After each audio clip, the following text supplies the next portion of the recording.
Friends, this is Shreyas Badiye, and in this video we'll discuss about the part 1 of Indian Constitution, which includes Article 1, Article 2, Article 3 and Article 4. Part 1 of Indian Constitution talks about Union and its territory. So देखिए, union of states में जो article 1 है वो describe करता है India, that is Bharat, as a union of states rather than federation of states. यानी इसमें union of states, India को यूनियन ऑफ स्टेट्स कहा गया है, फेडरेशन ऑफ स्टेट्स नहीं कहा गया है।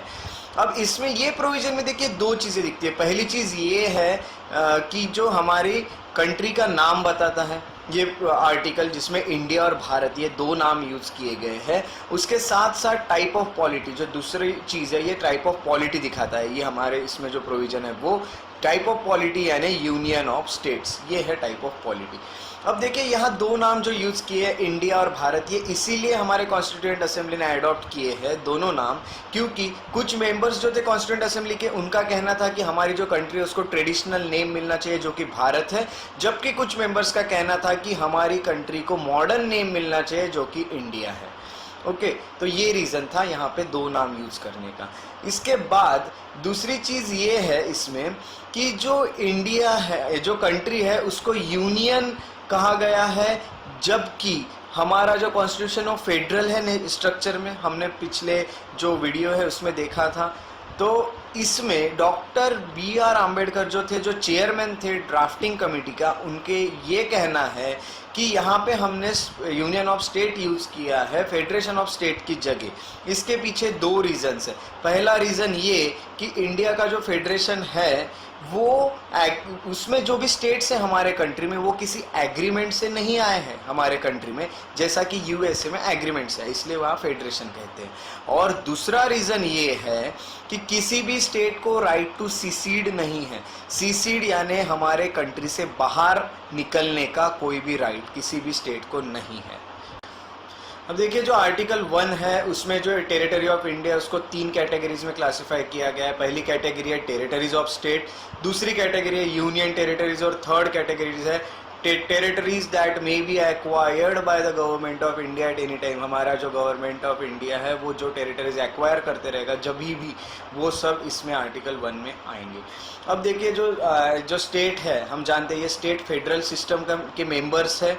उसके साथ साथ यहाँ पे डिस्ट्रीब्यूशन ऑफ पावर है हमारे कंट्री में, यानी पावर्स डिस्ट्रीब्यूट की गई है बिटवीन सेंटर एंड स्टेट, यानी स्टेट्स के पास भी कुछ पावर है, जबकि जो यूनियन टेरिटरीज है और जो टेरिटरीज हम एक्वायर करेंगे वो डायरेक्टली एडमिनिस्ट्रेट की जाएंगी सेंट्रल गवर्नमेंट के थ्रू। अब देखिए, हमारी कंट्री, हम तो जानते हैं कि इंडिया एक सोवेरिन स्टेट है। सोवेरिन स्टेट है तो इंडिया कोई भी फॉरेन टेरिटरी एक्वायर कर सकता है, पर वो इंटरनेशनल लॉ के हिसाब से उनको एक्वायर कर सकता है। इस तरह के हमने कुछ फॉरेन टेरिटरीज भी एक्वायर की है, जैसे कि दादर एंड नगर हवेली हो गया, गोवा, दमन एंड दीव, पौंडीचेरी, उसके साथ साथ सिक्किम। जब से हमारा कॉन्स्टिट्यूशन बना तब से हम ये सब एक्वायर कर चुके हैं। आर्टिकल 2 जो है ये पार्लियामेंट को पावर देता है। अब देखिए, ये जो पावर है ये दो टाइप की पावर देता है। पहली पावर ये है to admit into union of India new states, नए स्टेट्स एडमिट कर सकते हैं हम हमारे यूनियन ऑफ इंडिया में। दूसरी पावर ये दी गई है कि नए स्टेट्स एस्टैब्लिश कर सकते हैं। अब मैं आपको बता दूं, जो पहला पावर था उसमें देखिए एडमिशन ऑफ स्टेट्स कहा गया है, यानी ऐसे स्टेट्स जो ऑलरेडी एग्जिस्ट करते हैं, और जो दूसरा पावर है इसमें एस्टैब्लिश न्यू स्टेट्स कहा गया है। इसका मतलब ऐसे स्टेट्स जो एग्जिस्ट नहीं करते उनको एस्टैब्लिश किया जाएगा। ओके, तो आर्टिकल 2 जो है ये एडमिशन या फिर एस्टैब्लिशमेंट ऑफ न्यू स्टेट्स से रिलेटेड है, जो कि यूनियन ऑफ इंडिया का पार्ट नहीं है। वैसे ही जो आर्टिकल 3 है वो जो हमारे यूनियन ऑफ इंडिया में जो स्टेट्स है ऑलरेडी एग्जिस्ट करते हैं उनमें कुछ चेंजेस लाना है, उससे रिलेटेड है आर्टिकल 3। अब यहाँ पे देखिए, parliament's power to reorganise the states. यहाँ पे पार्लियामेंट, आर्टिकल 3 यहाँ पे पार्लियामेंट को कुछ अथॉरिटी देती है। तो यहाँ पे 5 अथॉरिटीज दी गई है। पहली अथॉरिटी में ये कहा गया है कि पार्लियामेंट नया स्टेट बना सकता है जो टेरिटरी है उससे कुछ एरिया सेपरेट करके, कोई भी टेरिटरी का पार्ट सेपरेट करके नया स्टेट बनाया जाएगा। उसके साथ साथ दो या दो से ज़्यादा स्टेट्स को एक करके एक नया स्टेट बनाया जाएगा। उसके साथ साथ दो या दो से ज़्यादा स्टेट्स के पार्ट को अलग करके वहाँ पे नया स्टेट्स बनाया जाएगा। उसके साथ साथ किसी भी स्टेट में किसी टेरिटरी को डाल के एक नया स्टेट बनाया जा सकता है। ये है पहली अथॉरिटी। जो सेकंड अथॉरिटी है, यहाँ पे किसी भी स्टेट का एरिया बढ़ा सकते हैं यहाँ पार्लियामेंट। थर्ड, इसमें एरिया कम कर सकता है पार्लियामेंट। फोर्थ में देखिए कि जो बाउंड्रीज है उसको ऑल्टर कर सकता है, चेंज कर सकते हैं। उसके साथ साथ नेम्स जो है स्टेट के उसको ऑल्टर कर सकते हैं। ये पांचवा अथॉरिटी है, alter the name of any state. अब यहाँ पे देखिए आर्टिकल 3 जो है, ये जो चीज़ें अगर कर सकता है, ये अथॉरिटी दी गई है, तो इसमें कुछ दो कंडीशंस भी दी गई है। अब ये कंडीशंस ये है कि सबसे पहले जब बिल इंट्रोड्यूस किया जाएगा, ये सब चीज़ों से रिलेटेड, ये जो चेंजेस किए जा रहे हैं इससे रिलेटेड, वो बिल में इंट्रोड्यूस करने के लिए प्रायर रिकमेंडेशन प्रेसिडेंट के लगेंगे, यानी पहले प्रेसिडेंट के रिकमेंडेशन लगेंगे, तभी ये बिल इंट्रोड्यूस किया जाएगा। अब ये बिल में जो प्रेसिडेंट है, इसमें रिकमेंड करने के पहले जो प्रेसिडेंट है वो ऐसे स्टेट लेजिस्लेचर से अपने जो उनके जो व्यूज़ है वो लेंगे, जिनके रिलेटेड ये चेंजेस किए जा रहे हैं, ऐसे स्टेट लेजिस्लेचर से लेंगे with in a specified period. अब देखिए मैंने जैसे कि बताया, रिकमेंडेशन देने से पहले जो प्रेसिडेंट है वो जो स्टेट लेजिस्लेचर है उनके व्यूज़ लेंगे, पर यहाँ पे जो व्यूज़ देंगे स्टेट लेजिस्लेचर वो इन पे बाइंडिंग नहीं रहेंगे। ये इसको एक्सेप्ट भी कर सकते हैं, उसके साथ साथ इसको रिजेक्ट भी कर सकते हैं। अब दूसरी चीज़ ये दी गई है कि यूनियन टेरिटरी जो है, अगर यूनियन टेरिटरीज में कुछ चेंजेस करना है तो इसके लिए जो लेजिस्लेचर है उसके हमको व्यूज़ लेने की कोई ज़रूरत नहीं है पार्लियामेंट को। पार्लियामेंट जैसा लगता है वैसा यहाँ कर सकती है, जैसा ठीक लगे उस तरह का। अब ये चीज़ों से ये सब चीज़ें जो हम देखें, इससे ये चीज़ क्लियर होती है कि हमारा जो कॉन्स्टिट्यूशन है वो पार्लियामेंट को ऐसी अथॉरिटी देता है नए स्टेट्स बनाने की, या उनका एरिया ऑल्टर करने की, या फिर उनके बाउंड्रीज हो गए, उनके नेम्स हो गए, एग्जिस्टिंग स्टेट्स के ये सब चेंजेस लाने की इनके कंसेंट के बिना पार्लियामेंट ला सकता है। ये अथॉरिटी पार्लियामेंट को मिली है बाय आवर कॉन्स्टिट्यूशन। अब देखिए इंडिया को डिस्क्राइब किया गया है as an indestructible union of destructible states. ये क्यों कहा गया मैं बताता हूँ। यूनियन गवर्नमेंट, अब तक हमने जो देखा उससे हमको ये पता चलता है कि यूनियन गवर्नमेंट जो है ये स्टेट्स को डिस्ट्रॉय कर सकते हैं, पर जो स्टेट गवर्नमेंट है ये यूनियन को डिस्ट्रॉय नहीं कर सकते। ओके, देखिए जैसे कि हमने देखा कि इंडिया एक इंडिस्ट्रक्टिबल यूनियन है ऑफ डिस्ट्रक्टिबल स्टेट्स, उसी तरह यूएसए जो है ये इंडिस्ट्रक्टिबल यूनियन है ऑफ इंडिस्ट्रक्टिबल स्टेट्स। इसका मतलब इनके जो कंसेंट के बिना कोई भी चेंजेस अमेरिका में नहीं हो सकते, इसलिए यहाँ पे दोनों भी एक दूसरे को डिस्ट्रॉय नहीं कर सकते।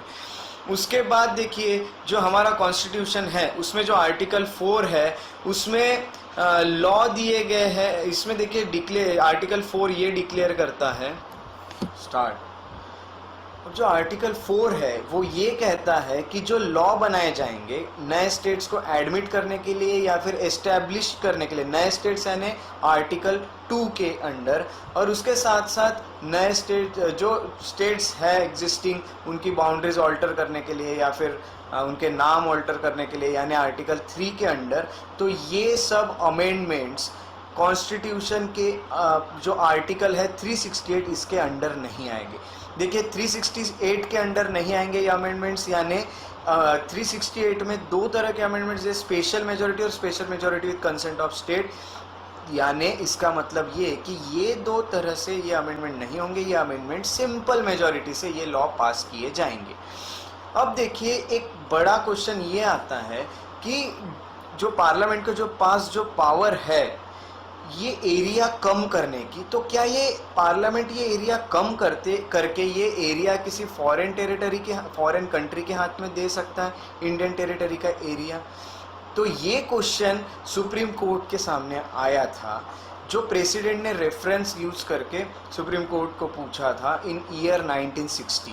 अब देखिए यहाँ पे सेंट्रल गवर्नमेंट ने एक डिसीजन ली थी कि एक जो पार्ट है हमारे जो टेरिटरी है जिसको बेरूबारी यूनियन कहते हैं, जो कि वेस्ट बंगाल में, वो पार्ट पाकिस्तान को देने का यहाँ पे एक डिसीजन लिया गया था, जिसके कारण बहुत कंट्रोवर्सी हुई, पॉलिटिकल एजिटेशंस हुए, तो यहाँ पे प्रेसिडेंशियल रेफरेंस लेना पड़ा था। तो यहाँ पे सुप्रीम कोर्ट ने ये डिसीजन दिया था कि जो पार्लियामेंट के पास पावर है डिमिनिश करने का एरिया अंडर आर्टिकल 3, ये किसी फॉरेन कंट्री को हमारे टेरिटरी देना कवर नहीं करता है। यानी ये जो हम फॉरेन स्टेट को या फॉरेन कंट्री को कोई हमारी टेरिटरी दे रहे हैं तो इसमें अमेंडमेंट किया जाएगा अंडर आर्टिकल 368। हमने देखा था आर्टिकल 4 कहता है कि नहीं किया जाएगा, पर अगर हम फॉरेन टेरिटरी में देते हैं, फॉरेन कंट्री को देते हैं, तो हमको यहाँ पे अमेंडमेंट करना पड़ेगा। तो इसी के कारण 9th कॉन्स्टिट्यूशनल अमेंडमेंट एक्ट पास किया गया इन द ईयर 1960। क्योंकि ये जो एरिया है ये जो टेरिटरी ये पाकिस्तान को ट्रांसफ़र करने के लिए। अब यहाँ पे उसके बाद देखिए सुप्रीम कोर्ट ने एक और अलग डिसीजन दिया था 1969 में। इसमें कहा था कि जो बाउंड्री डिस्प्यूट चलती है इंडिया और अदर कंट्रीज़ में, इसके लिए कोई कॉन्स्टिट्यूशनल अमेंडमेंट की ज़रूरत नहीं है, ये एग्जीक्यूटिव एक्शन से डायरेक्टली किया जा सकता है। इस तरह के 2 डिसीजन सुप्रीम कोर्ट के यहाँ पे इम्पॉर्टेंट रोल प्ले करते हैं। ओके, अब देखिए जब हमको इंडिपेंडेंस मिला तो यहाँ पे 2 कैटेगरीज थी। एक थे पॉलिटिकल यूनिट्स जिसको ब्रिटिश प्रोविंस कहा जाता है, और दूसरे थे प्रिंसली स्टेट्स। अब जो इंडिया का इंडिपेंडेंस एक्ट था इसमें देखिए 2 डोमिनियंस बनाए गए थे इंडिया के, एक था इंडिया और एक था पाकिस्तान। इसलिए अब यहाँ पे 3 ऑप्शन दिए गए थे प्रिंसली स्टेट्स को। एक तो ये कि वो इंडिया को ज्वाइन करे, दूसरा ये कि वो पाकिस्तान को ज्वाइन करे, और तीसरा ये कि वो इंडिपेंडेंट रहे। तो उस वक्त देखिए 552 प्रिंसली स्टेट्स थे हमारे बाउंड्री में, इंडिया के जोग्राफिकल बाउंड्री में, जिसमें से 549 ने इंडिया को ज्वाइन किया। और जो 3 में याद रखिएगा, हैदराबाद, जूनागढ़ और कश्मीर, इन तीनों ने इंडिया को ज्वाइन करने से रिफ्यूज कर दिया और ये इंडिपेंडेंट रहना चाह रहे थे।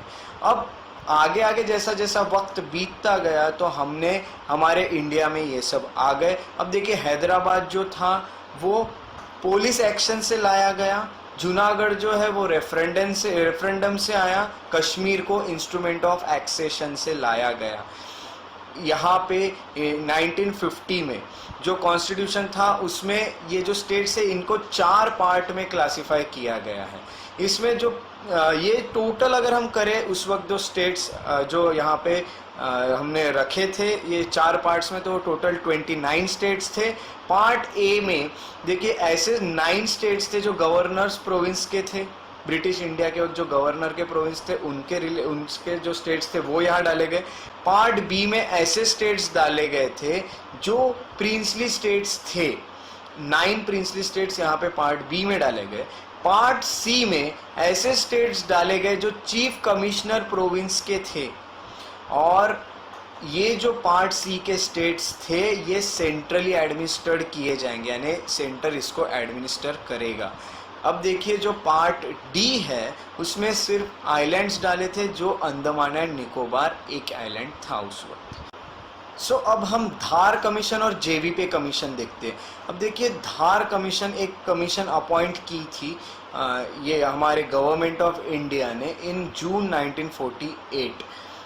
तो देखिए साउथ जो इंडिया था पर्टिकुलरली, देखिए काफ़ी सारे रीजन्स थे इंडिया के जिनकी डिमांड्स आ रही थी कि यहाँ पे रीऑर्गेनाइज किया जाए states on basis of linguistic basis, यानी लैंग्वेज के बेस पे यहाँ पे स्टेट्स का रीऑर्गेनाइजेशन होना चाहिए, ऐसी डिमांड्स थी। तो इससे रिलेटेड गवर्नमेंट ऑफ इंडिया ने एक कमीशन लाई थी जो कि जिसके चेयरमैन थे SK धार। ठीक है, तो यहाँ पे इन्होंने अपनी रिपोर्ट इससे रिलेटेड थी, वो लिंग्विस्टिक बेसिस पे होना चाहिए या नहीं, तो इन्होंने अपनी रिपोर्ट सबमिट की इन द ईयर 1948 दिसंबर में। और इनका ये कहना था कि एडमिनिस्ट्रेटिव कन्वीनियंस के हिसाब से ही, एडमिनिस्ट्रेटिव कन्वीनियंस के लिए ही स्टेट्स का रीऑर्गेनाइजेशन करना चाहिए, लिंग्विस्टिक फैक्टर के लिए नहीं। अब इसके कारण कुछ ठीक नहीं लगा ये, तो एक और कमीशन यहाँ पे अपॉइंट की गई जिसको JVP कमीशन कहते हैं। जे यानी जवाहरलाल नेहरू, वी यानी वल्लभ भाई पटेल और पी यानी पट्टभी सीतारामैया। ये 3 लोगों की एक कमेटी लाई गई जिसको कहा गया है JVP कमेटी। इन्होंने भी अपनी रिपोर्ट सबमिट की अप्रैल 1949 में, 48 में इन्हें एस्टेब्लिश बनाई गया और 1949 में इन्होंने अपने रिपोर्ट सबमिट की जिसमें इन्होंने भी रिजेक्ट कर दिया कि लिंग्विस्टिक बेसिस पे रीऑर्गेनाइजेशन नहीं होगा स्टेट्स का। अब क्या हुआ, गवर्नमेंट को ये सब रिकमेंडेशन के बावजूद भी यहाँ पे अक्टूबर 1953 में पहला लिंग्विस्टिक स्टेट बनाना पड़ा जिसको आंध्र प्रदेश कहते हैं। देखिए, मद्रास स्टेट से तेलुगु स्पीकिंग जो है एरिया उसको अलग करके आंध्र प्रदेश बनाया गया। अब ये क्यों किया गया, क्योंकि देखिए पोट्टी श्रीराममुलु थे जो यहाँ पे 56 डे की हंगर स्ट्राइक पे थे। हंगर स्ट्राइक करते करते उनके 56 डे के बाद उनकी डेथ हो गई। उसके कारण जो गवर्नमेंट था उनको ये डिसीजन लेना पड़ा to separate Andhra state from Madras state. अब देखिए, आंध्र स्टेट लिंग्विस्टिक बेसिस पे रीऑर्गेनाइज किया गया। अब ये चीज़ देखते हुए हमारे कंट्री के अदर रीजन्स भी डिमांड करने लगे कि हमको भी लिंग्विस्टिक बेसिस पे हमारा स्टेट क्रिएट करना चाहिए। अब गवर्नमेंट को ये चीज़ों के कारण एक और कमिटी यहाँ पे लानी पड़ी। ये कमिटी जो थी इसके इसको कहते हैं फाजल अली कमिटी, फाजल अली कमीशन। इसके चेयरमैन थे फाजल अली, उसके साथ साथ 2 और मेंबर्स थे इसमें, KM पन्नीकर और HN कुंजरू। ये 3 मेंबर्स बनके ये फाजल अली कमीशन अपॉइंट की गई। इन्होंने अपनी रिपोर्ट जो थी वो 1955 सितंबर में सबमिट की और इन्होंने एक्सेप्ट किया कि लैंग्वेज को आप यूज कर सकते हो फॉर रीऑर्गेनाइजेशन ऑफ स्टेट। पर उन्होंने ये जो थ्योरी है कि 1 लैंग्वेज 1 स्टेट, इसको रिजेक्ट किया। अब देखिए, इन्होंने कहा कि आप रीऑर्गेनाइज जब करते हो किसी स्टेट को तो आपको कुछ चीज़ें यहाँ पे यानी उसका ध्यान रखना पड़ेगा कुछ चीज़ों का। उसमें से 4 चीज़ें उन्होंने ऐसी बताई थी। पहली जो थी वो थी कि यहाँ पे जो हमारी यूनिटी है वो प्रिजर्व होनी चाहिए, उसके साथ साथ स्ट्रेंथन होनी चाहिए और आपको सिक्योरिटी ऑफ कंट्री भी देखना होगा। उसके बाद जो दूसरी चीज़ उन्होंने कही थी कि लिंग्विस्टिक और कल्चरल होमोजेनिटी यानी सेम होनी चाहिए उस रीजन के लैंग्वेज और कल्चर। उसके साथ तीसरी चीज़ ये कही थी कि फाइनेंशियल, इकोनॉमिक और एडमिनिस्ट्रेटिव चीज़ें भी आपको देखनी होगी साथ साथ। और चौथी जो चीज़ उन्होंने कही थी वो ये कही थी कि प्लानिंग, और आपको प्लानिंग करना पड़ेगा, उसके साथ साथ promotion of welfare of people state में, उसके साथ साथ नेशन में भी देखना पड़ेगा welfare of. Fazal Ali commission है, इनके और कुछ सजेशंस थे जैसे कि 4 फोल्ड क्लासिफिकेशन है, जैसे कि part A, part B, part C, part D। जो स्टेट्स क्लासिफाई किए गए हैं स्टेट्स को, ये सब आप एबॉलिश कर दीजिए। तो यहाँ पे एबॉलिश करके 16 स्टेट्स और 3 ऐसे सेंट्रली एडमिनिस्ट्रेड टेरिटरीज बनाए जिसको सेंटर एडमिनिस्टर करेगा। 3 टेरिटरीज ऐसी बनाई जाए। तो गवर्नमेंट ऑफ इंडिया जो थे उन्होंने इनके जो रिकमेंडेशन थे फाजल अली कमीशन के, ये एक्सेप्ट किए, इसमें कुछ छोटे मोटे मॉडिफिकेशंस के साथ। अब देखिए, यहाँ पे स्टेट रीऑर्गेनाइजेशन एक्ट लाया गया 1956 में। उसके साथ साथ 7th कॉन्स्टिट्यूशनल अमेंडमेंट एक्ट पास किया गया इन ईयर 1956। ये इसमें जो पार्ट A और पार्ट B के जो स्टेट्स हैं इनके बीच का जो डिस्टिंक्शन था इसे ख़त्म कर दिया गया और जो पार्ट C स्टेट्स थे इनको एबॉलिश कर दिया गया। अब जो स्टेट्स थे उनको किसी स्टेट्स में डाल दिया गया, मर्ज कर दिया गया, और जो बाकी जो बचे कुछ स्टेट्स थे इनको यहाँ पे यूनियन टेरिटरीज बनाया गया। अब देखिए, इसका रिजल्ट ये आया ये सब चीज़ों का कि उस वक्त इंडिया में 14 स्टेट्स और 6 यूनियन टेरिटरीज क्रिएट की गई ऑन नवंबर 1, 1956। अब देखिए, हम कुछ ऐसे स्टेट्स देखते थे कि हमने देखे कि 1956 में 14 स्टेट्स बने थे। अब हम कुछ ऐसे स्टेट्स और यूनियन टेरिटरीज देखते हैं जो इसके बाद बनी 1956 के बाद। तो देखिए, सबसे पहले Maharashtra and Gujarat. In the year 1960 Bombay जो था वो बाइलिंगुअल स्टेट था, यहाँ पे 2 लैंग्वेजेस थी, एक मराठी और एक गुजराती। तो देखिए, मराठी स्पीकिंग पीपल के लिए यहाँ पे महाराष्ट्र, यहाँ से सेपरेट करके महाराष्ट्र बनाया गया। उसके साथ साथ गुजराती स्पीकिंग पीपल थे, उनके लिए गुजरात एक सेपरेट स्टेट बनाया गया। जो सेकेंड बने जो उसके बाद था वो था दादरा एंड नगर हवेली। यहाँ पे पोर्तुगीज़ जो थे उन्होंने इसको रूल किया था टेरिटरी को 1954 तक। उसके बाद 1961 तक लोग जिस एडमिनिस्ट्रेटर को चुनते थे वो इसको एडमिनिस्ट्रेट करता था। पर उसके बाद 1961 में इसको यूनियन टेरिटरी ऑफ इंडिया बनाया गया bye 10th constitutional amendment act. कुछ और स्टेट्स जैसे गोवा, दमन एंड दीव, तो देखिए इंडिया ने और 3 टेरिटरीज पोर्तुगीज़ के पास से बाय पुलिस एक्शन करके 1961 में कुछ और 3 टेरिटरीज एक्वायर कर ली थी। इनको यूनियन टेरिटरी बनाया गया 12th constitutional amendment act of 1962 से। उसके बाद 1987 में गोवा जो था उसको स्टेटहुड दिया गया, यूनियन टेरिटरी से गोवा को स्टेट बनाया गया इन द ईयर 1987, और दमन एंड दीव को एक सेपरेट यूनियन टेरिटरी बनाया गया। अब उसके बाद देखिए पुदुचेरी, जिसको पौंडीचेरी पुदुचेरी कहते हैं, तो जो ये पुदुचेरी है ये फ्रेंच के पास थी हमारी, जिसमें पुदुचेरी, कराईकल, माहे और येनम ये चारों एरियाज आते थे। तो फ्रेंच ने ये जो टेरिटरी थी ये इंडिया को हैंड ओवर कर दी इन द ईयर 1954 में, इंडिया को दे दी। तो इसको एक्वायर्ड टेरिटरी करके एडमिनिस्ट्रेट किया जाता था, एक एक्वायर्ड टेरिटरी करके, जो हमने देखा था पिछले स्लाइड्स में। 1962 तक इसको एक्वायर्ड टेरिटरी में रखा गया। उसके बाद इसको यूनियन टेरिटरी बनाया गया by 14th constitutional amendment act. Puducherry became union territory. अब देखिए नागालैंड में क्या हुआ। 1963 में जो नागालैंड था इसको स्टेट बनाया गया। कैसे, तो नागा हिल्स और जो टेंसंग हिल्स एरिया थे आसाम स्टेट में, इन सबको वहाँ से निकाल के इसको स्टेट बनाया गया। यहाँ पे कुछ मूवमेंट्स चल रही थी उस टाइम, जो हॉस्टाइल नागाज थे उनकी मूवमेंट्स चल रही थी इससे रिलेटेड, तो इनको सेटिस्फाई करने के लिए इसको अलग से स्टेट बनाया गया। नागालैंड को स्टेट बनाने से पहले 16 स्टेट बनाने से पहले इंडियन यूनियन का, इसको गवर्नर ऑफ आसाम के कंट्रोल में रखा गया था 1961 में। अब देखिए हरियाणा, चंडीगढ़ और हिमाचल प्रदेश, इन ईयर 1966 जो स्टेट था पंजाब, उसको बाइफरकेट किया गया हरियाणा क्रिएट करने के लिए, जो कि 17 स्टेट था हमारे इंडियन यूनियन का। उसके साथ साथ यूनियन टेरिटरी ऑफ चंडीगढ़, ये 2 बनाने के लिए इसको बाइफरकेट किया गया। अब यहाँ पे डिमांड की गई कुछ सेपरेट सिख होमलैंड की डिमांड की गई, जिसको पंजाबी सूबा कहते हैं। ये डिमांड की थी अकाली दल ने under the leadership of master Tara Singh.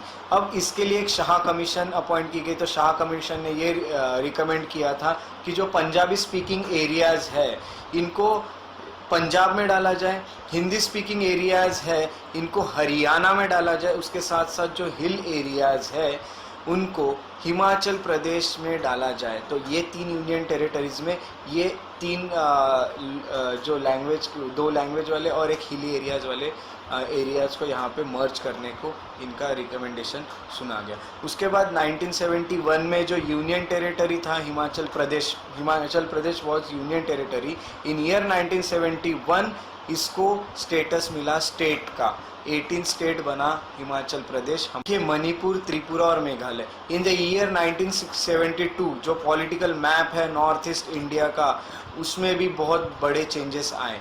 यहाँ पे 2 यूनियन टेरिटरीज यानी मणिपुर और त्रिपुरा बनाए गए, और एक सब स्टेट ऑफ मेघालय था, इसको स्टेटहुड दी गई। और जो 2 यूनियन टेरिटरीज थे मिजोरम और अरुणाचल प्रदेश, ये भी यहाँ बनाए गए। मिजोरम और अरुणाचल प्रदेश, इनको पहले नेफा कहा जाता था। नेफा यानी नॉर्थ ईस्ट फ्रंटियर एजेंसी यहाँ कहा जाता था। इनको भी यहाँ पे यूनियन टेरिटरीज बनाया गया। तो उसके बाद इनको स्टेटहुड मिली। तो इसके साथ साथ जो नंबर ऑफ स्टेट्स थे हमारे इंडिया में, ये 21 हो गए थे। मणिपुर 19th स्टेट बना, त्रिपुरा 28th स्टेट बना, उसके साथ साथ मेघालय 21st स्टेट यहाँ पे बना। 47 तक जो सिक्किम था ये प्रिंसली स्टेट था, जिसको रूल करते थे चोग्याल करके जो ये है वो इसको रूल करते थे। अब 1974 में क्या हुआ, सिक्किम ने ये डिज़ायर दिखाया कि हमको इंडिया के साथ एसोसिएट होना है। तो इसी के लिए 35th कॉन्स्टिट्यूशनल अमेंडमेंट एक्ट 1974 में पार्लियामेंट ने पास की। ये जो अमेंडमेंट था इसमें एक स्टेटहुड के लिए एक नई क्लास यहाँ पे डाली गई, जिसको कहते हैं एसोसिएट स्टेट, और सिक्किम को एसोसिएट स्टेट में यहाँ पे रखा गया इंडियन यूनियन में।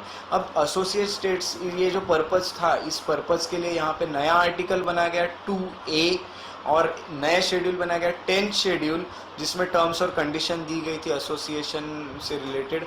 अब यहाँ पे देखिए ये जो एक्सपेरिमेंट था ये सब चीज़ों का ये कुछ ज़्यादा चला नहीं, और उसके कारण अब लोगों से रेफरेंडम लिया गया। तो रेफरेंडम में ये देखा गया कि 1975 में लोगों ने ये वोट किया कि वो इंस्टीट्यूशन ऑफ चोग्यल जो है इसको एबॉलिश करना चाहते, तो इसको एबॉलिश किया गया और सिक्किम को इंटीग्रल पार्ट ऑफ इंडिया बनाया गया।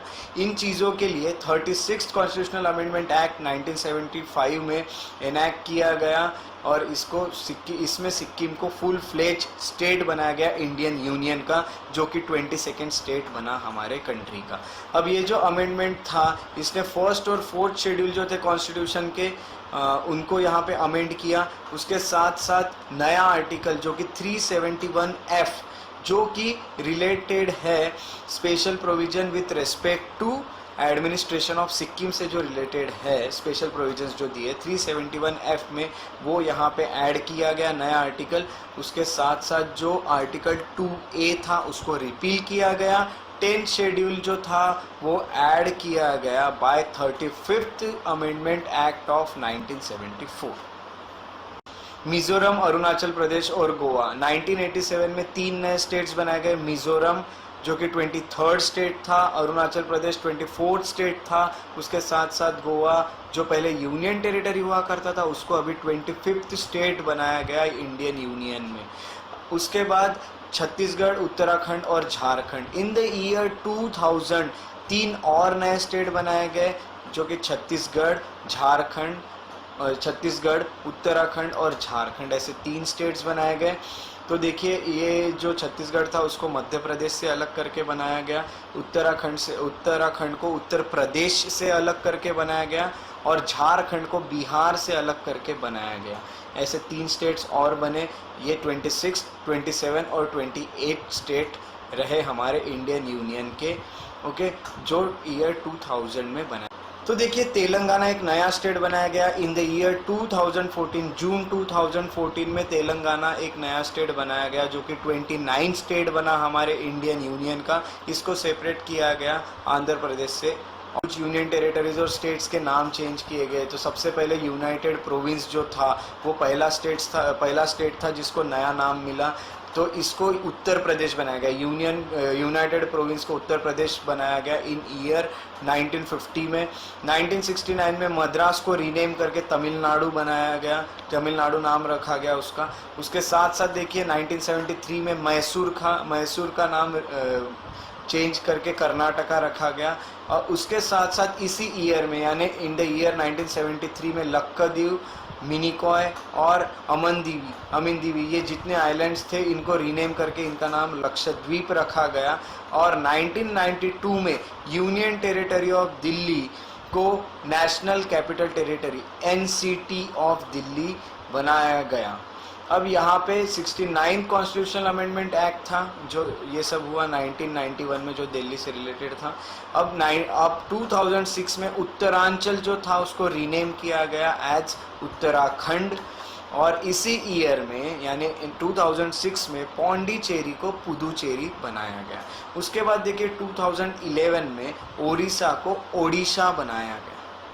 This is about the part 1 of our Indian Constitution, that is Union and its territory। और हमने इस पार्ट में जो आर्टिकल 1, आर्टिकल 2, आर्टिकल 3 और आर्टिकल 4 ये 4 आर्टिकल्स को स्टडी किया, ओके।